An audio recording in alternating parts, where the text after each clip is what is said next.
From the very beginning, uh, it was clear that we're heading towards a major confrontation, although we don't know if it's actually going to be uh, aggression, military aggression, or not, because it's Trump. It was clear that the Israeli regime, the Zionist lobby, and the Epstein class that rules over the West, that they will do or want to do or wish to do anything possible to help the Zionist regime. And we saw how the U.S. ambassador uh, to Israel basically said that if the regime takes the whole of the region, it's fine. And that, I think, is something that we Iranians have been saying all along for many, many years.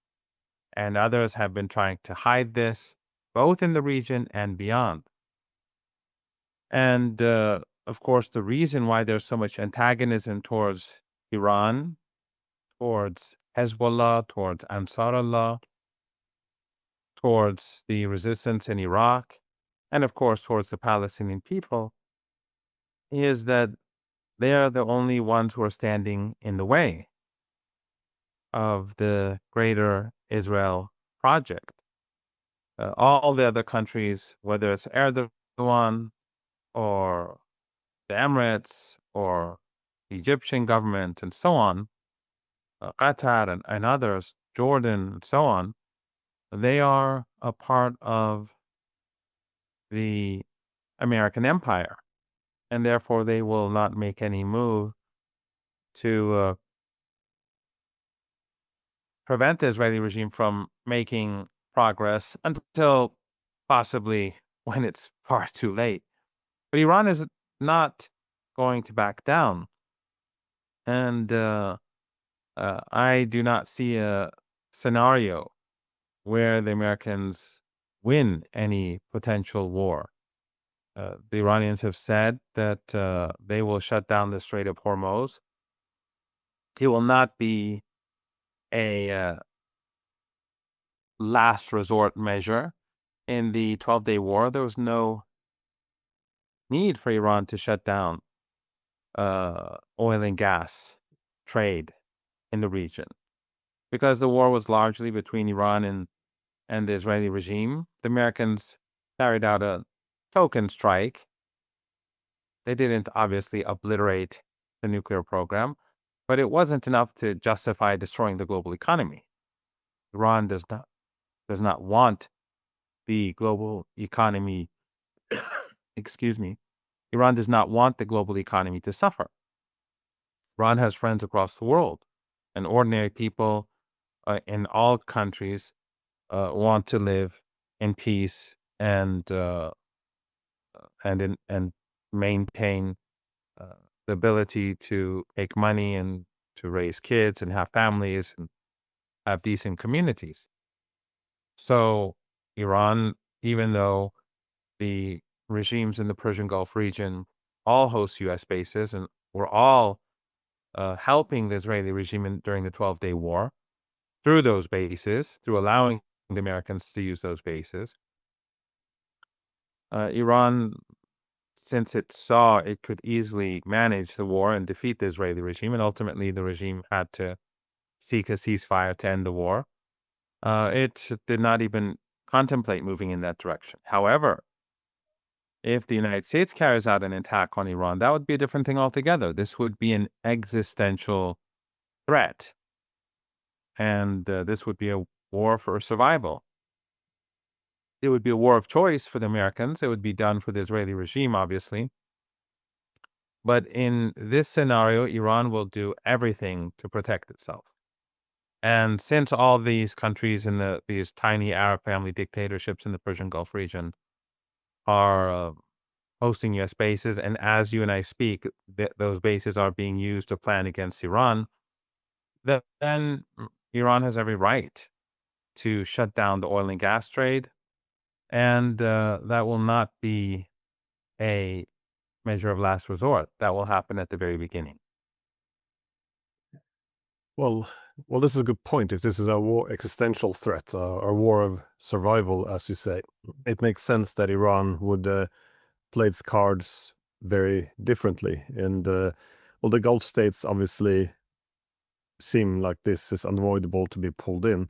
But how else do you see the United States coming in? Because the whole element of surprise will be difficult to do now that they'll be building up in these amounts. The rhetoric has clearly indicated that this is the intention. I mean, when assessing threats, you're looking at the intentions and capabilities.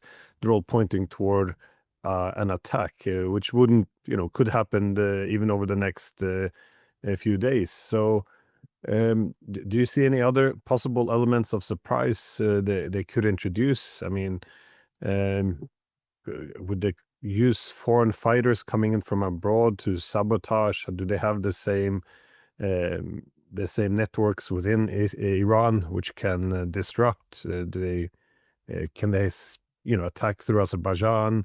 How are you seeing the element of surprise? Because I think this will be very critical for the United States to be successful. And again, with all the power or the military hardware it's been occurring in the region, if it has the element of surprise as well, this could be important. I would necessarily say decisive.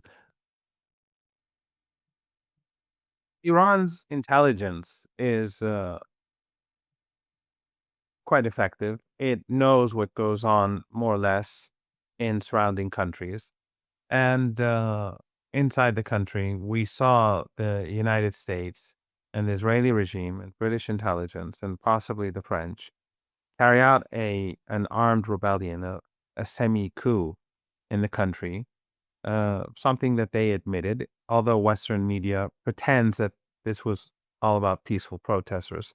It was obviously not the case. We've seen endless footage of extreme violence carried out by the rioters and terrorists and the trained rioters. And we saw clear admissions by the U.S. Secretary of Treasury, by the Mossad in their Persian language statement, by Pompeo about both Israeli involvement and later on he admitted U.S. involvement. And of course, Israeli Channel 14, close to Netanyahu, which said that foreign agencies brought in weapons to kill hundreds of Iranian police and security officials. So it's clear as day, while they're gloating about what they did, Western media pretends that none of this has happened and just inflate numbers, even though the West and the Israeli regime in particular are responsible for the bloodshed. They inflate the numbers and try to blame and say that the Iranians are killing peaceful protesters to justify death and discussion and destruction and massacre. They want to help build the case for war, whether it's the Guardian or Fox News. It doesn't make a difference.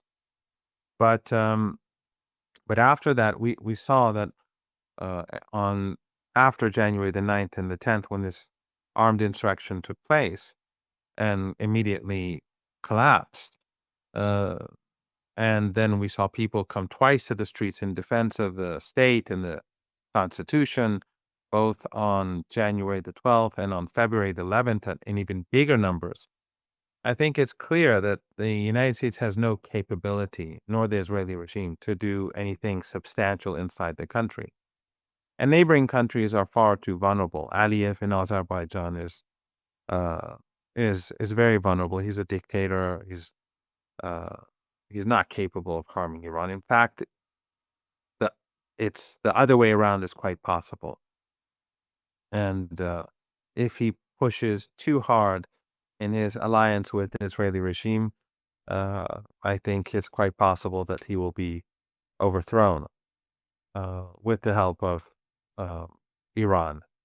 So I think he would probably he probably is very nervous right now. That's why he's constantly traveling to the United States and taking part in peace board and all that sort of nonsense with Trump. Actually, I think it's clear that it is really the other way around. Iran's allies across the region are being prepared. In Iraq, the resistance knows that an attack on Iran an existential attack on Iran is an existential attack on Iraq for obvious reasons. In Yemen, the same is true. And these are countries that have enormous populations. U.S. allies in the region are all family dictatorships. And some of them are quite insignificant and small in their capabilities, like Qatar, which has a passport holding a population of 350, 400,000.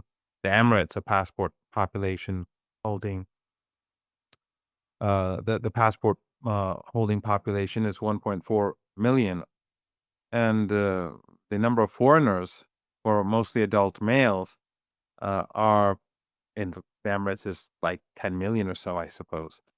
So they are very vulnerable and weak.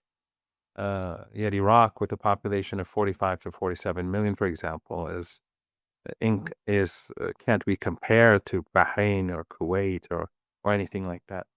So if it's going to be a regional war, it's not to the benefit of the United States. It's something that Trump cannot manage. And Iran is also preparing its firepower too. The United States is bringing in everything that it has, but Iran is also preparing everything that it has too. And the fact that oil and gas go through the Persian Gulf, or they leave West Asia and the Caucasus, that gives Iran a huge advantage. And in addition to all that, I think there's the fact that none of these family dictatorships are very stable. None of them have real popular support. In some of these countries, the overwhelming majority are foreigners. So a war could actually change the map of the region. And you may see that some of these pro-Trump regimes will fall. War will be devastating, no doubt. And sitting here in Tehran, obviously, I recognize, and people here recognize, what it could mean. But it is not Iran that wants to carry out aggression. It is Trump and Netanyahu. And of course, the collective West, which supports all acts of aggression, including genocide in Gaza. So what Iran can do and will do is that it and its allies will hit as hard as possible. They will bring down the global economy. And I think ultimately what will happen after great devastation across the region is that Trump will fail, he will fall, and the Israeli regime and the regime in Washington will be blamed for the catastrophe that befalls the entire world, because when oil and gas prices go through the roof during such uncertain times, and I know you've discussed this on your show, how the global economy and the U.S. economy in particular are facing major, major challenges. This would be catastrophic at under any circumstances, a war of this nature. But under these circumstances, it would be even more devastating. And I think that people in the United States, the MAGA crowd, which now, of course, has no problem with endless wars. It has no problem with shooting white women in the face, or shooting white nurses in the back who take care of uh, veterans. The MAGA crowd, who they don't care about Epstein and all his crimes. When their pockets are badly hit, when they lose their jobs, when factories shut down, when businesses go bankrupt, I think they will be the first to seek out those who are pushing for war.